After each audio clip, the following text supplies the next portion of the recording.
Okay, good morning. We'll go ahead and get started with the Tuesday, July 8th, 2025 Elyria Planning Commission meeting here in council chambers. We'll call the meeting to order. Roll call, Mr. Aden, Mr. Battle, Mr. Hubbard. Here. Director Panowski. Here. Mr. Tedrow. Here. Mayor Brubaker here. Maggie Rivera. Here. And just for a point of order, today Maggie Rivera is joining us. Mr. Ardurko stepped down due to work commitment.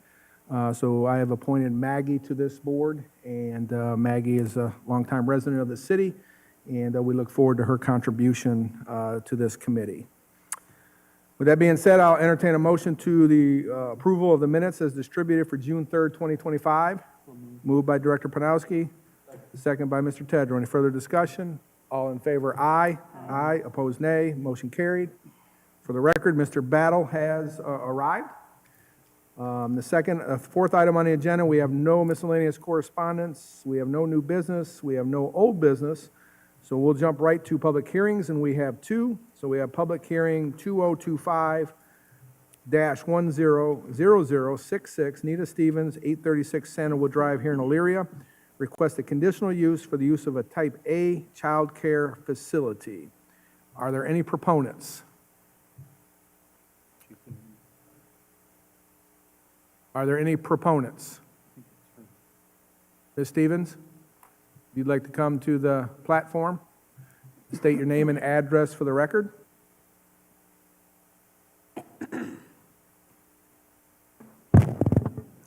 Hi, my name is Nita Stevens. I live at 836 Sandalwood Drive in Elyria, Ohio. I'm currently asking to be a Type A. I'm currently a Type B. I have tried this before, and there was been little objections about why not. But let me tell you a little bit about myself first. My name is Nita Stevens. There's a lot of things that's going on with childcare now. As y'all see with the state government, all that is changing. That's why I'm so adamant. That is why it's like for the kids. That's why I'm so adamant. It's like they about to change human services they got to work 80 hours a month. They changing Head Starts, so they demoting the money that they're giving the federal money. So it's like, why am I back? It's really basically for the kids. And like, I'm trying to help them. So I have, 35 years experience. I am the only licensed child care around me, 24 hours, 7 days a week. Yes,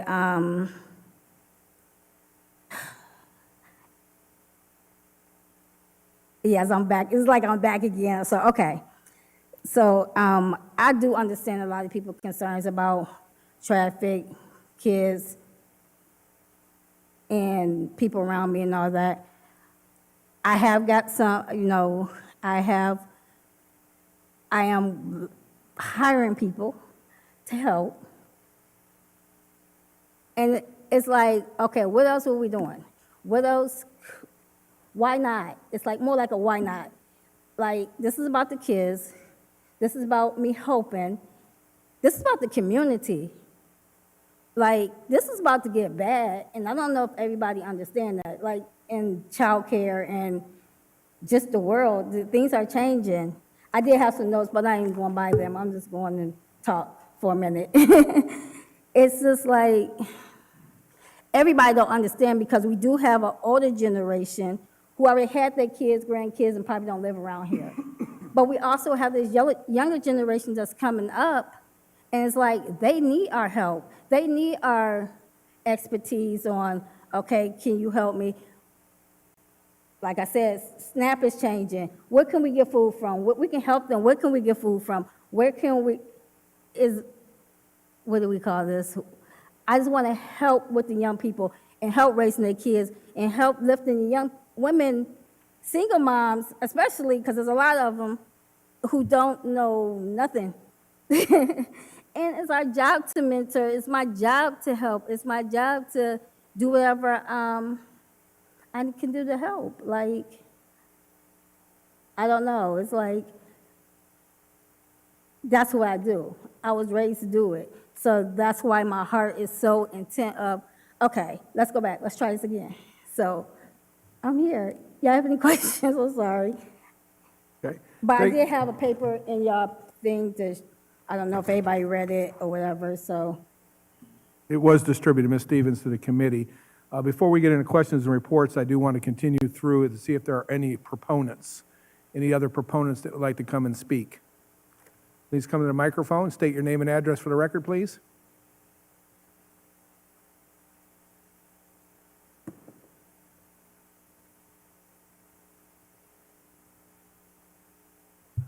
Hello, I'm Brandon Eagle. I live at 833 Rosewood Drive. And unfortunately, I'll have to disagree with this woman having her daycare behind my house because I feel like it's a violation to my family and their privacy as these kids, because they're outside playing, they're looking over the fence and just talking to my kids, and this, we can't, do what we need to do. And I'm sure other people in the facility probably feels the same way. There was a family, a couple houses, down from us that had to move out because these kids were just kept on, bullying them. But, I mean, it was a weird scenario where they were in a backyard where they were, almost naked, these kids playing, but they would just sit there and tease them. So, in my personal opinion, this daycare should be more in a commercial where she should rent out a building somewhere else. And that's Okay. why. Thank you. Ms. Stevens, I'll come back to you in a minute. I just Okay. want to make sure that was an opponent for, obviously, for the record. Are there any proponents? Anybody in favor? Any proponents? Any proponents? We did have one opponent. Is there any opponents? Any other opponents? All right, Ms. Stevens, if you wanted to briefly address that, please. Yes, Mr., I don't know his name, he stayed behind or whatever. We have a fence, we have a privacy fence and all that. We had a run-in about a couple years ago. But I addressed all that with him, and I thought we was good. He had my phone number, he have everything in case something happened. This, like I said, this is the first time I'm hearing about it, because this was a couple years ago. Okay, thank you. So, Since we have the proponents and the opponents, I do want to go to staff reports, so we'll start over to the building department. Mr. Chair, through you, I will defer to Mr. Schoening for the report. Thank you. Great, thank you, Mr. Farkas. Mr. Schoening from planning? Thank you, Mr. Chair. Through you. The request is for conditional use of a Type A child care facility in the residential medium-density district. Current site is a single-family dwelling unit and is being utilized as a Type B child care facility. Per the Ohio Revised Code, Type B child care homes are permitted outright in any zoning district and cannot be restricted by local zoning ordinances.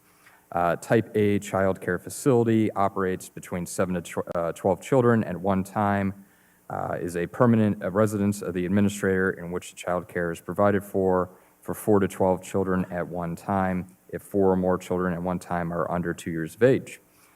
To give a brief history on this proposal, the conditional use was made in 2023 and was disapproved by Planning Commission. In 2024, last year, this conditional use request was made and was approved with conditions.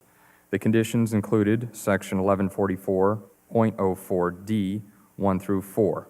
Variances were not sought for this and did not receive final approval from City Council. Moving forward here, some of the requirements that are needed in terms of variances at a later time. If this were to be approved, the minimum square footage of a lot for a child care facility type A is 30,000 square feet. The current lot area is 8,100 square feet. Lot frontage is 175 feet required.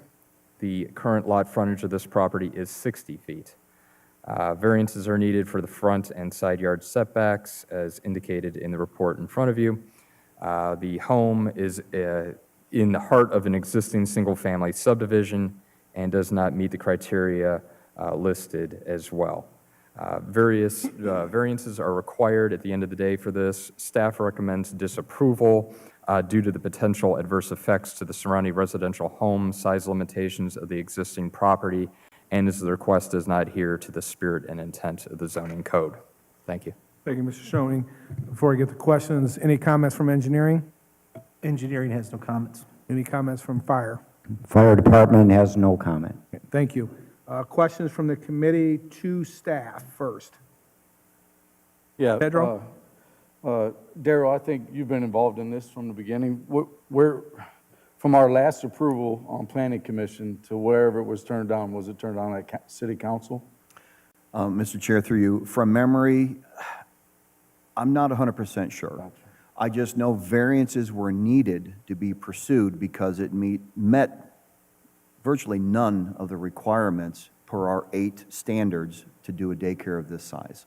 So Ms. Stevens is required, if she gained approval today, that's not where, so there was variances that were needed that you did not pursue. Well, That's something you yeah, we went weren't to aware of it? zoning. I went to zoning to get the approval, and then I had an objection by Mr. Kenneth, and there was 2 other people there, whatever, and they didn't vote at all. It died there. So that's what happened. They didn't even do a motion. So they didn't even do a motion to vote, so I guess it'd be yes. So it just died right there, and everything stopped. You said Mr. Oswald was there? Yes. Can you explain to us what happened, Mr. Oswald, please?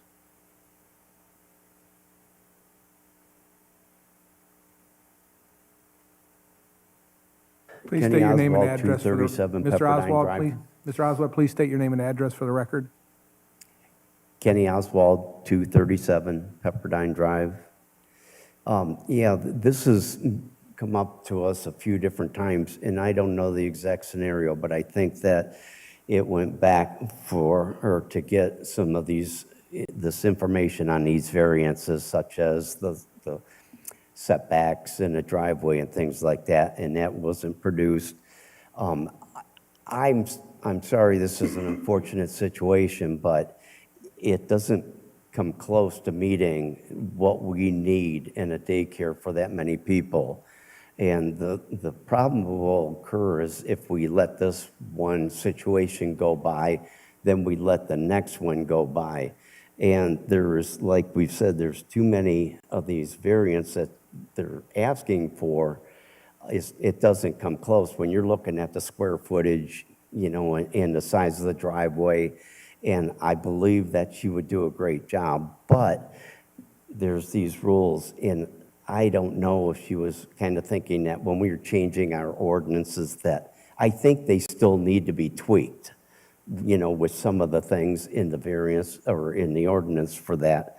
But for right now, I feel that I wouldn't be voting for it just because there's too many of these issues that I don't think that she can meet requirements. So, Okay, thank you. thank you. Any other questions from the committee to staff? Mr. Schneider?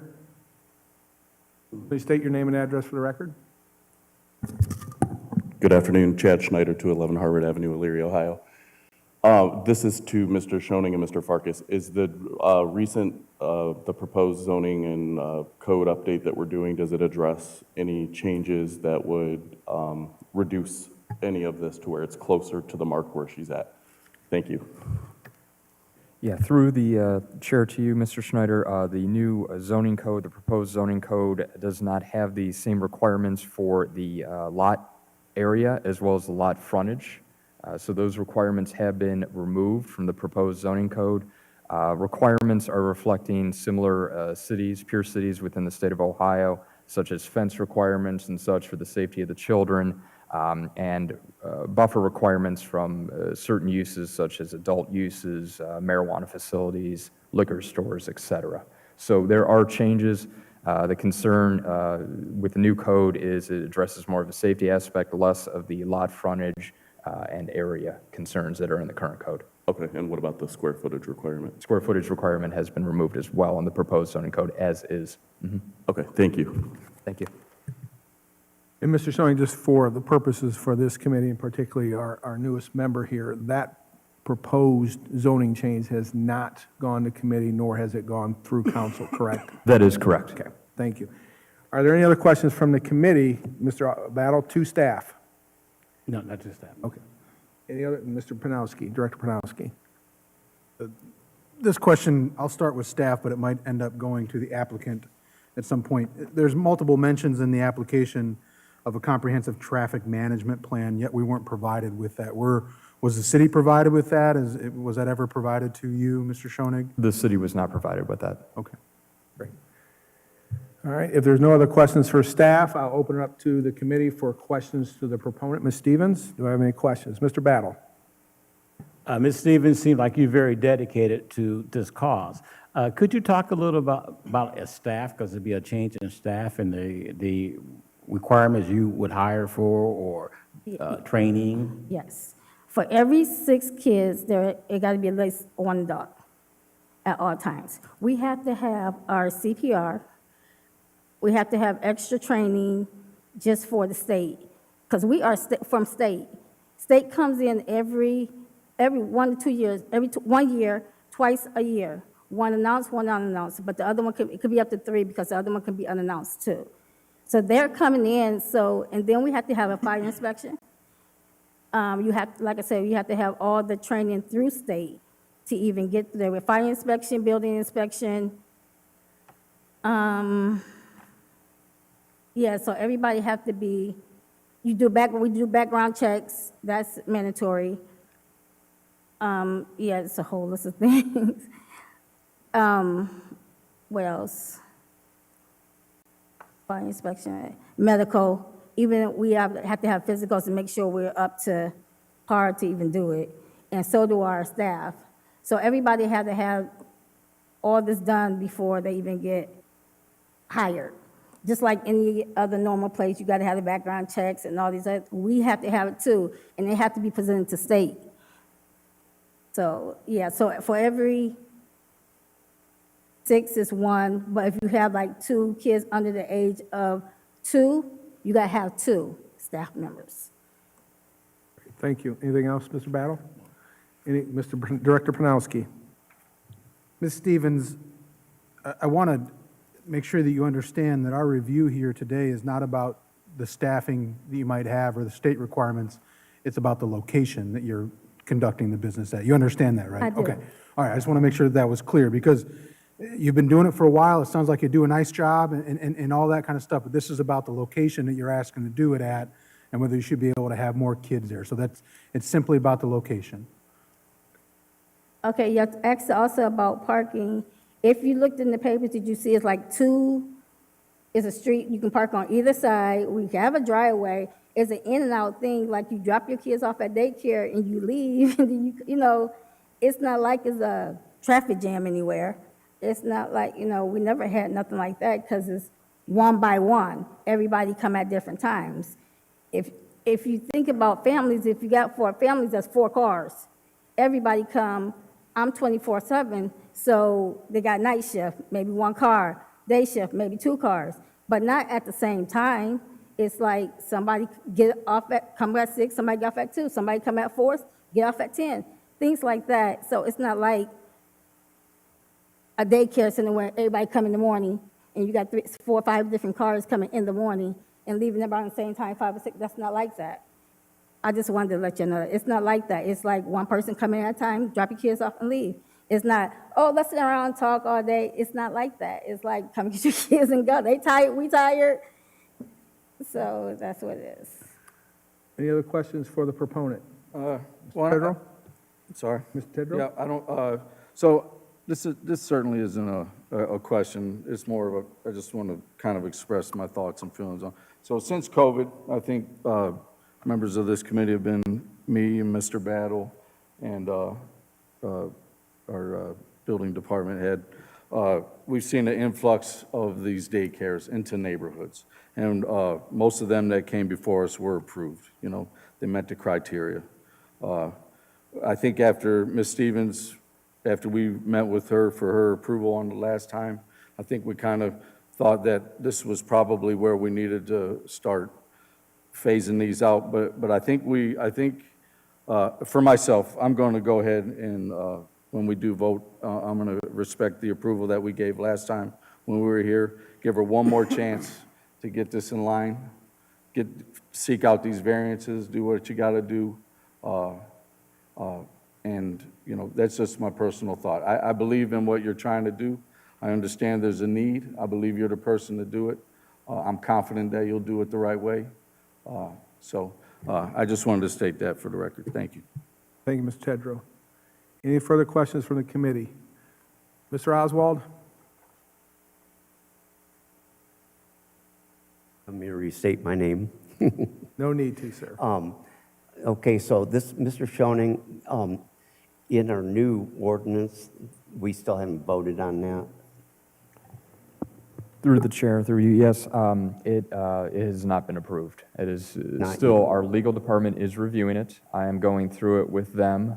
There are questions as to how the new zoning code appears, and revisions are still being made at this time. It will still need to go through planning commission, committee, as well as the 3 readings with council. So if this does go through the way that you're drafting, you said that the square footage number would come down and maybe a few other things. So maybe as a suggestion, I hate to see you keep paying every time because it's expensive and she's, firm on what she wants to do. And I think she would be good, but these restrictions are what we need to iron out. So I don't know if until we get that passed, maybe they could put this on hold so that when they come back, then there's solid information on the restrictions and maybe vote at that point. I would like to see it go through, but right now, with the restrictions that we have in the code, in the zoning,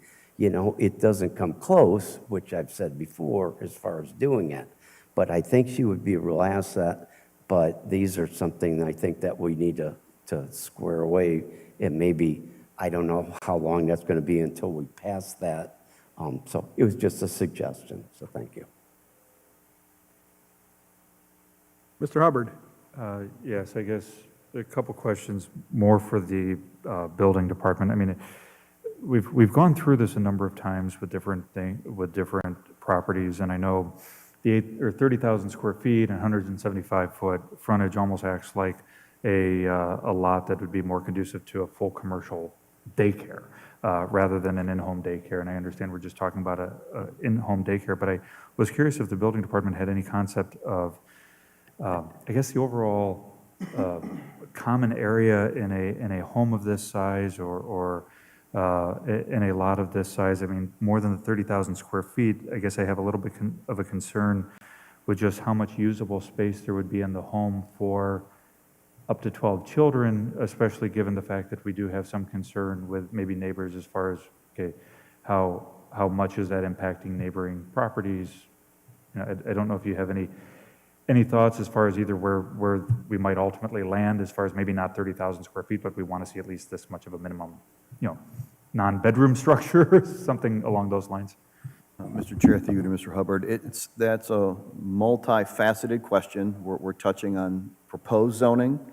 We're touching on some building code requirements. From the proposed zoning, Mr. Schoening and I in the draft phase did consider this because, as indicated, it is a hot topic, and it has been for several years. We did take in consideration to try to reduce the requirements that we currently have. As right now, our current code is geared for a commercial atmosphere, and it's purposeful. It's designed to give what I always have said, elbow room between homes and other businesses. In a commercial atmosphere, this requirement gives the children area to play, go out and run around and do things that kids do. In a residential home, it's a very confined requirement. You have an existing footprint, you have an existing house, unknown interior layout, square footage. That does touch the building code to make sure that we have enough facilities for the children to use, enough habitable space for the children to congregate. Is it in the basement? Is it in the living room? Are they going to take naps? Where are those naps going to be? So there are some life safety aspects. But from a zoning code, we are considering that to try to make this a little bit easier. But the challenge from a building code will always be there unless the building code changes. So this is a multifaceted process. This is step one. Hope that helped. And then I'm assuming then that the building code aspects, that's where we had asked for those variances before that haven't been sought. Mr. Chair, through you, the variances being sought are purely from a zoning perspective as we stand now. From memory and looking at this past memo, the variances were sought for number 1 through 4 per our current zoning code.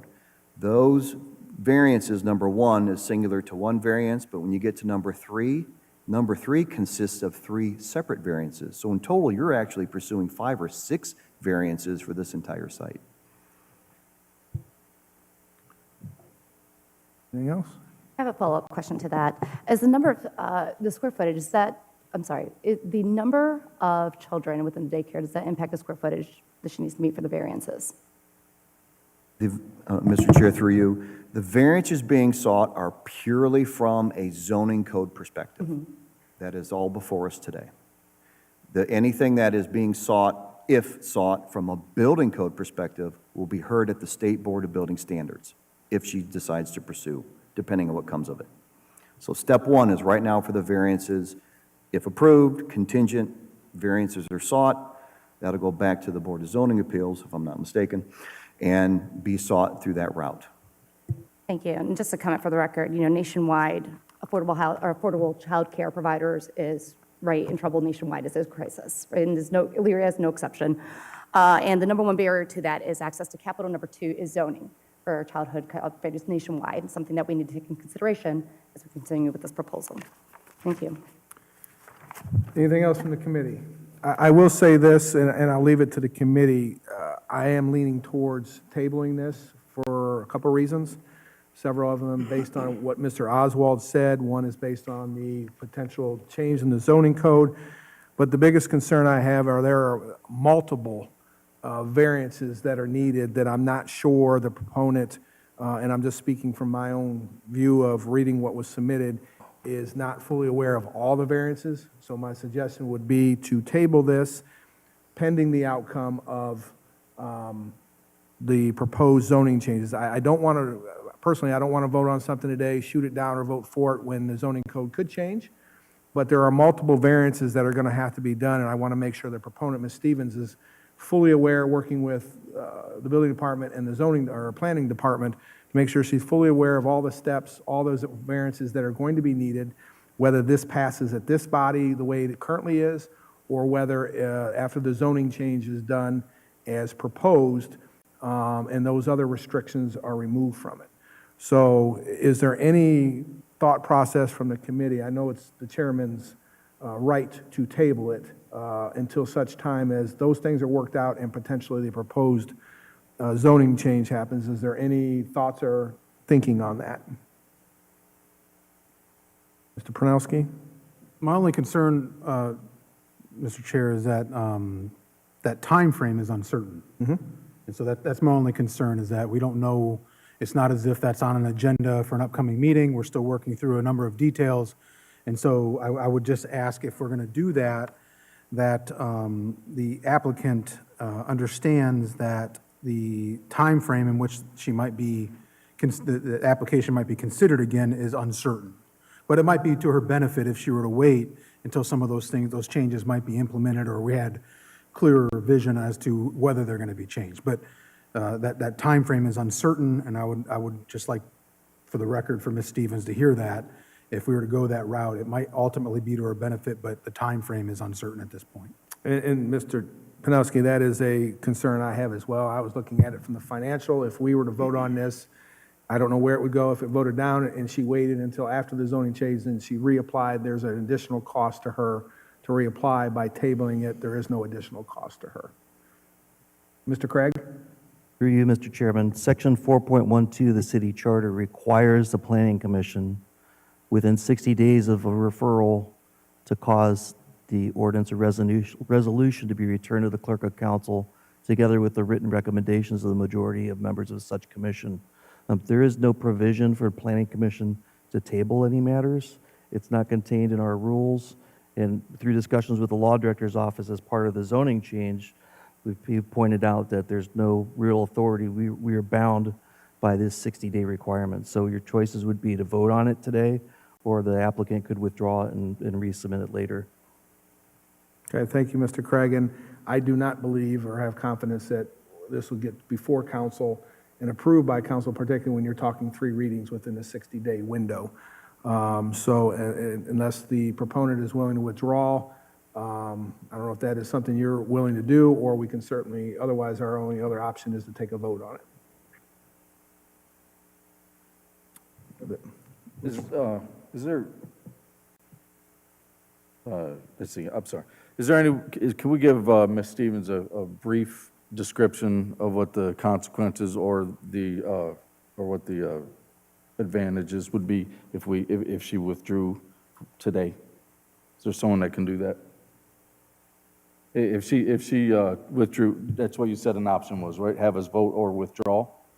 So can you give a brief description to her what the consequences or advantages of withdrawing instead of having us vote would be? Mr. Tedrow, the advantage of withdrawing is just simply there's no vote taken, there's no denial, or there's no approval, that she would still have to come back to this body when the zoning change is made. If it's approved, then it moves on. If it's denied, then it's the same thing as if it was withdrawn. She would have to wait until the zoning code was done and then once again come back to this body based on that new zoning. If she withdrew, would she have to pay the fee again? I believe so. Yeah. Any other comments? Well, seeing that, I will entertain a motion to approve 2025-100066, Nita Stevens, 836 Sandalwood Drive, Illyria's request for conditional use for the use of a Type A child care facility. Do I have a motion? So moved. Moved by Mr. Tedrow. Do I have a second? Second by Mr. Battle. All in favor to approve the conditional use as presented, signify by aye. Aye. Aye. Nay? Nay. Nay. Motion fails 4-2 at this time. Tedrow. We'll do a roll call vote. Mr. Hubbard? Nay. Mr. Tedrow? Yay. Mr. Director Panowski? Nay. Mayor Brubaker? Nay. Ms. Rivera? Aye. Mr. Battle? Nay. Thank you. The next public hearing for us this morning is 2025-100069, South Abbey Road Plaza LLC, 260 South Logan Street, Elyria. Procedure to vacate right-of-way that was not previously vacated per ordinance 1959-156. Is there a proponent here? Is there a proponent? Is there a proponent? Is there an opponent? Is there an opponent? Is there an opponent? Mr. Craig, would you like to weigh in on this, please? Through you, Mr. Chairman, what would you like me to weigh in about? What this is relative to tonight or this morning? I will defer to the city planner. Okay. He's investigated this, and we've found some information that's of use to the council here. Okay, Mr. Schoening? Thank you, Mr. Chair. Through you. This was previously referred by City Council on the June 2nd meeting. The applicant, Mr. Yost, indicated he had a desire for the city to vacate property that was part of the former Eastern Heights Boulevard located off of South Abbey Road. This is the current Marco's Pizza in that area. Upon review, it appeared, based on Ordinance 1959, that this portion of the property was missed in the vacating of it by the city. As you can see in the Appendix A of your staff report, the location map, that is what our county auditor is currently indicating that area as right-of-way. Upon further review, the quitclaim deed for the applicant indicated a vacating of the property or the area in question in 1991. That ordinance was not affiliated with that whatsoever. Further research, just to summarize all this, we found out that the applicant's quitclaim deed is incorrect. The proper ordinance of vacating this portion of the Eastern Heights Boulevard was vacated under ordinance 1990-158. The applicant's quitclaim deed indicates 1991-58. So they need to update their quitclaim deed for the property. I did correspond with our engineering department, however, and we do not have a record of a on-site utility easement being available to the city. There are concerns from the engineering department regarding that. If you do look at your Appendix I on page 13, you can see that sanitary sewer does run along that property, and access would be needed. So the point of this report, at the end of the day, we were under the impression that we were in need of vacating property, or there was a need for vacating a property, but that is not the truth. We have a quitclaim deed issue, or rather the applicant does, and that needs to be clarified on their end. But we do need a easement because the applicant is intending on doing a consolidation of property as well as a split in that area, which may come to this body at a later time. So, like I said, the applicant, this was brought forth through City Council, referred to you guys on June 2nd, and this is the result of that research. So, Mr. Schoening, your recommendation would be to what? There, so to speak, is not a recommendation here to vote on. There is a later time, there is a need for a easement. Like I said, there's nothing to really vote on here, but because it was referred to you by council, I thought it'd be best practice to sit here and have a little background for all of you as to what this was. That was only discovered last week, actually, that this was properly vacated in 1990 due to the ordinance misunderstanding. So with that being said, there, as I think you stated, there is no, There is no need for a vote on this. Mr. Craig? Yeah, through you, Mr. Chairman, there's no need for any action because what they're asking for has already been granted. Okay. And just for the purpose of my sanity, Engineer Schneider, you have any further comments? Mr. Schoening hit the nail on the head. No additional comments. Okay. Assistant Chief Gall? Excuse me there, Chief. Fire Department has no comment. Okay. Seeing there's no action, we will move on, unless there's comments from the committee. Okay. Next item on the agenda, that is all our public hearings. Our next item on the agenda is a Planning Commission case. We have 1-2025-1-00066, Marcellus Hammonds, Post Office Box 2011, Elyria, Ohio, request a waiver of design review guidelines for a mural on the Second Street Bridge. And I know I communicated with Mr. Hammonds last night, but is there anybody here that wants to speak to it? Please come to the microphone and state your name and address for the record, please. Hi, everyone. My name is Amanda Belcher, address 1200 Garford Avenue in Elyria, Ohio. If you want to share what the project is to the committee, they should be fairly familiar because he did something similar on Mussey Ave, so. Correct, yes. This is actually our third large-scale mural. We have the mural on Mussey Ave. We have one on the back of the South Branch Elyria Library. We also have had some temporary murals. We have the mural by Stina Aaliyah, which is now placed in the plot of land behind South Branch Library. And they, in partnership with Lorraine County Public Health, we did a temporary mural on the road of Mussey Avenue and West Avenue. We've also worked with high school youth to create multiple, I think we're over 20 at this point, large-scale 8-foot by 4-foot murals as well. For the committee, I met with Mr. Hammonds a couple times on this project. We looked at a couple different ideas and settled on this bridge as it is a main artery into the city. Also with the work they did on Mussey, as most of you, if not all of you, are aware of the work that they did, and they did work with Engineer Schneider and his office in regards to the protection of the river. I do know that there is a recommendation, and I'll get to Mr. Schoening here in a second, for approval with the conditions that they work with the engineering department, and I've committed to Mr. Hammonds, from a city standpoint, we would work with the engineering department to make sure that the river is protected, as well as the green space around the bridge as the work is done.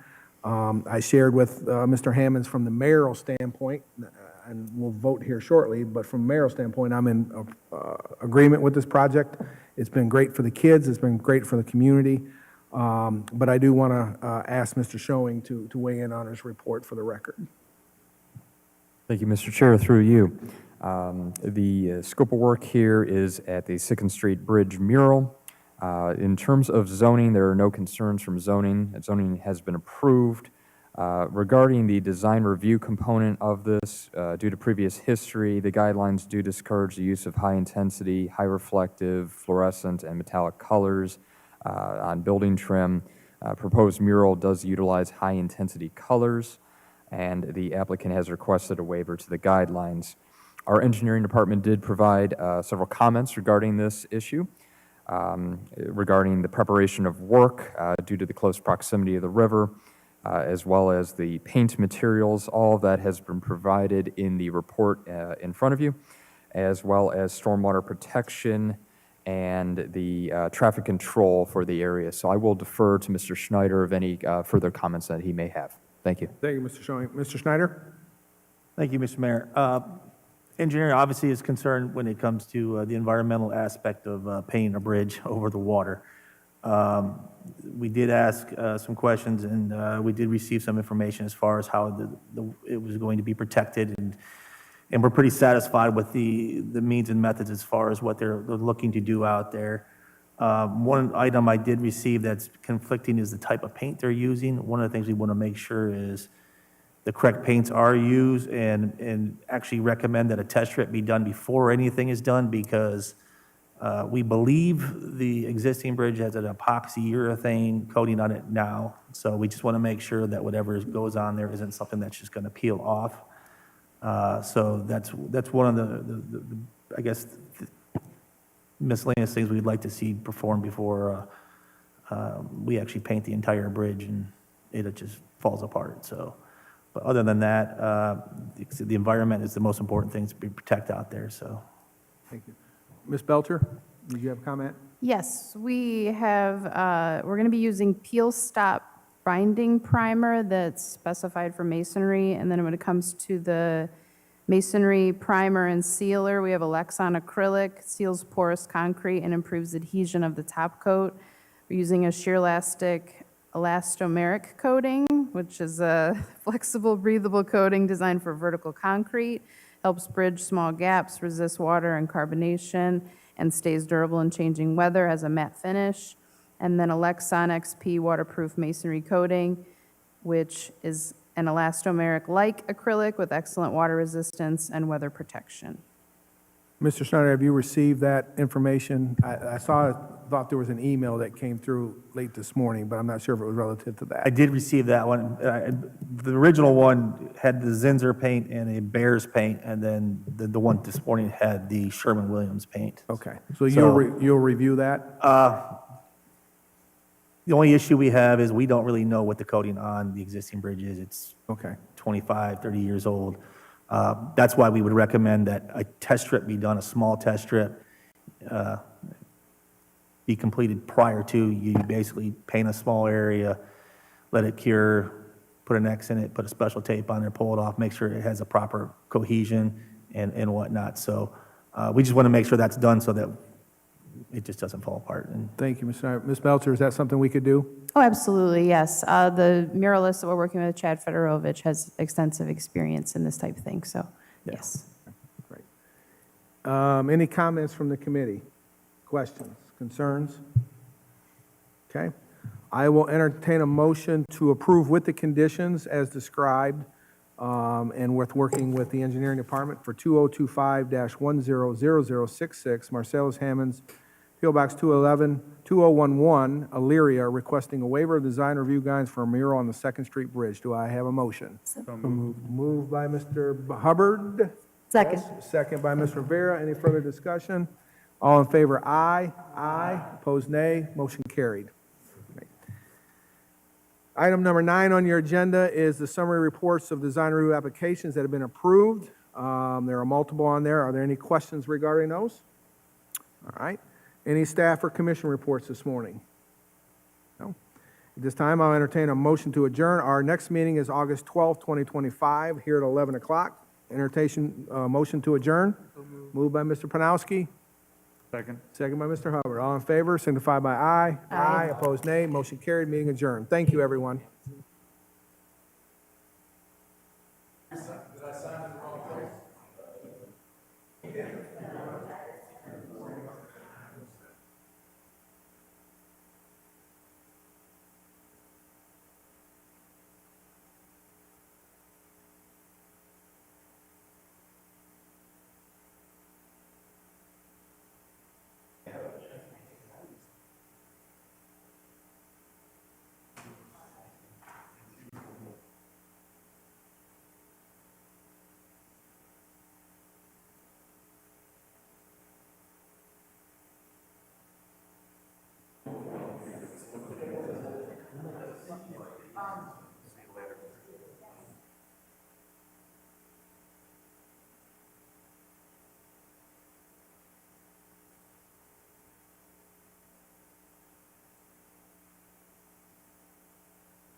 It was.